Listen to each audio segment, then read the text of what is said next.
Praise the lord. దేవుని నామానికి స్తోత్రం కలుగును గాక. మీ అందరికీ యేసుక్రీస్తు నామములో వందనాలు తెలియజేస్తున్నాను. ఉదయకాల సమయంలో శుభాభివందనాలు. అందరూ బాగున్నారా? అందరూ బాగున్నారని నేను నమ్ముచున్నాను. అలాగే మీ అందరి కోసమే మేము ప్రార్థన చేస్తున్నాం. ఈరోజు మీతో నేను మాట్లాడాలి. అదేమిటంటే విలువ అనేది మనిషికి చాలా అవసరం. విలువ అనేది మనిషికి చాలా అవసరం అండి. నిజమే. ఒక మనిషికి తల్లిదండ్రులు ఉన్నంత వరకు తల్లిదండ్రుల విలువ ఎవరికి తెలీదు.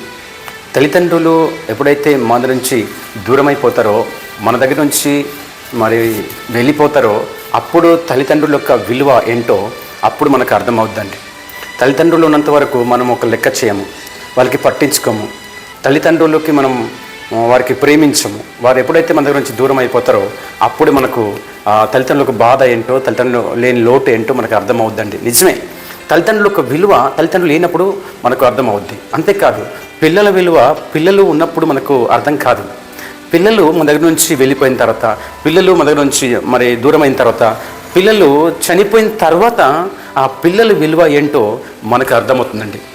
చాలా బాధ అనిపిస్తుంది. పిల్లలు లేని లోటు ఎంత బాధ అనిపిస్తుందో అప్పుడు అర్థమవుద్ది విలువ అనమాట. పిల్లలు ఉన్నంత వరకు పిల్లల మీద సనుక్కోవడము, కొట్టడము, తిట్టడము, నానా రకాలైన భాషలతో వాళ్ళకి ఇబ్బంది పెట్టడం ఇలా జరుగుతూ ఉంటుందండి. నిజమే. మరి పిల్లలు లేనప్పుడు పిల్లలు లోటు, పిల్లలు లేని బాధ, పిల్లలు లేని విలువ మనకు అప్పుడు అర్థమవుద్దండి. నిజమే. ఉద్యోగము ఉన్నంత వరకు ఉద్యోగం విలువ మనకు అర్థం కాదండి. అవునండి. ఎప్పుడైతే ఉద్యోగం పోతుందో, ఉద్యోగం పోయిన తర్వాత ఆ ఉద్యోగం ఒక విలువ మనకి అర్థమవుద్దండి. ఒక సేవకుడు సంఘంలో ఉన్నంత వరకు సేవకుడు యొక్క విలువ సంఘానికి అర్థం కాదండి. నిజమే. ఒక సేవకుడు సంఘం నుంచి వెళ్ళిపోయిన తర్వాత లేదా చనిపోయిన తర్వాత ఆ సంఘంలో ఉన్నటువంటి ఆ సంఘానికి దేవుని యొక్క దాసుల విలువ ఏంటో అర్థమవుతుంది. ధనము చేతి నిండా ఉన్నంత వరకు ధనం విలువ ఎవరికి అర్థం కాదు. ఎప్పుడైతే ధనము మన చేతి నుంచి చేజారిపోద్దో అప్పుడు నీవు శూన్యంగా అయిపోతావు కదా, ధనం లేకుండా అయిపోతావు కదా, నిరుపేదవుడిగా అయిపోతావు కదా, అప్పుడు ధనం విలువ నీకు అర్థమవుద్దండి. అంతేకాదు, వాటర్ సమస్య కూడా మనం అర్థం చేసుకున్నట్లయితే, వాటర్ ఇంటికి ఉన్నప్పుడు, పుష్కలంగా ఉన్నప్పుడు, పొలాలకు ఉన్నప్పుడు, ఊర్లో ఉన్నప్పుడు ఆ వాటర్ విలువ ఎవరికి అర్థం కాదు. ఒక్కరోజు కానీ వాటర్ లేకపోతే ఆ వాటర్ విలువ ఏంటో మనకు అర్థమవుద్ది. కరెంటు. నిజమే. కరెంటు కానీ ఉన్నంత వరకు మనం విచ్చలవిడిగా కరెంటు వాడేస్తాం, కానీ కరెంట్ లేని టైంలో కరెంట్ విలువ మనకు అర్థమవుద్దండి.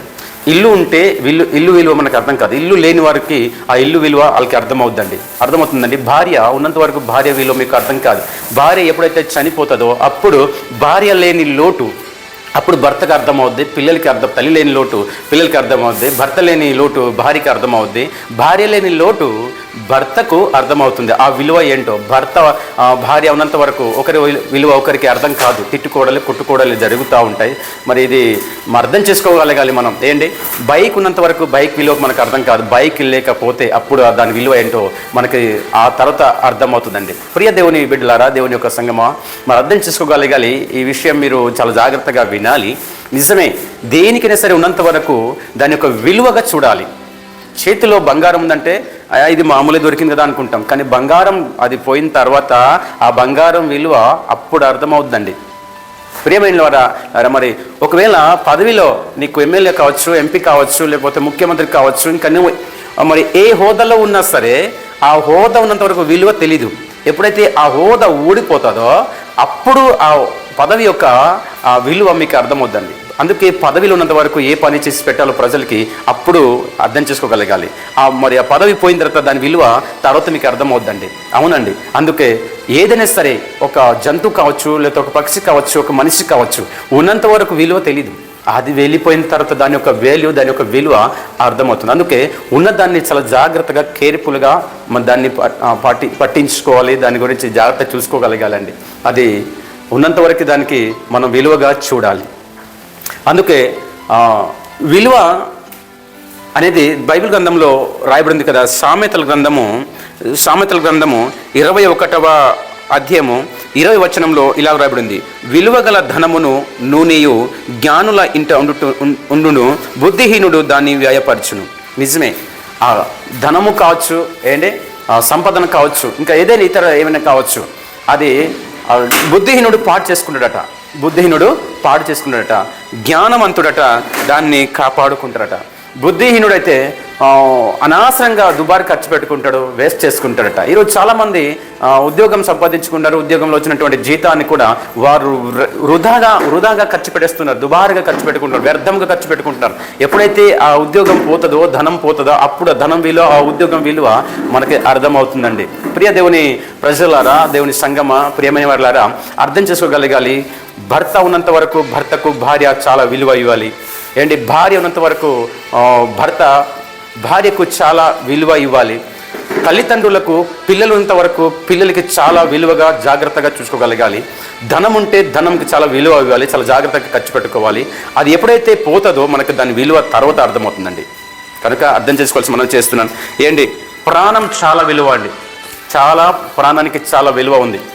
అవునండి, ఒక్కసారి ప్రాణం పోతే తిరిగి రాదండి. అందుకే ప్రియ దేవుని బిడ్డలారా, అర్థం చేసుకోగలగాలి. ఇక్కడ మనం తెలుసుకోగలగాలి ఏంటంటే, ప్రాణం చాలా వాల్యూ అనమాట. ప్రాణం విలువ చాలా లెక్కింపలేదనమాట. దేవుడు అన్నాడు కదా. అందుకే ఏమంటాడంటే, 1 కొరింథీ పత్రికలో 6వ అధ్యాయం 20వ వచనంలో, మీరు విలువ పెట్టి కొనబడిన వారు అని లేఖనంలో అపోస్తలుడు పౌలు గారు అంటారు. మనం అంటే చాలా విలువ గలవారు, విలువ పెట్టి కొనబడి, అంటే యేసుక్రీస్తు ఒక రక్తంలో మనకు కొనబడినటువంటి మనమందరం కూడా దేవునికి సొంతమై ఉన్నాం కాబట్టి, యేసుక్రీస్తుకు సొంతం కాబట్టి. అందుకే ప్రియులారా, మన ప్రాణాన్ని కాపాడుకోవడానికి ఎన్నో హాస్పిటల్కి వెళ్తుంటాం, ఎన్నో మందులు ఔషధాలు మనం వాడుతూ ఉంటాం. కానీ కాపాడుకోవాలి. ఆ ప్రాణం చాలా విలువైంది. చెప్పాను కదా, దాని ముందు ఉన్నటువంటి విషయాలన్నీ కూడా అన్ని విలువైనదే. ఈ లోకంలో మనకు దేవుడు ఇచ్చిన అన్ని కూడా విలువైనదే. అందుకే దాన్ని చాలా జాగ్రత్తగా కాపాడుకోవడానికి ప్రయత్నం చేద్దాం. God bless you. దేవుడు ప్రభు మిమ్మల్ని దీవించును గాక. Amen, amen.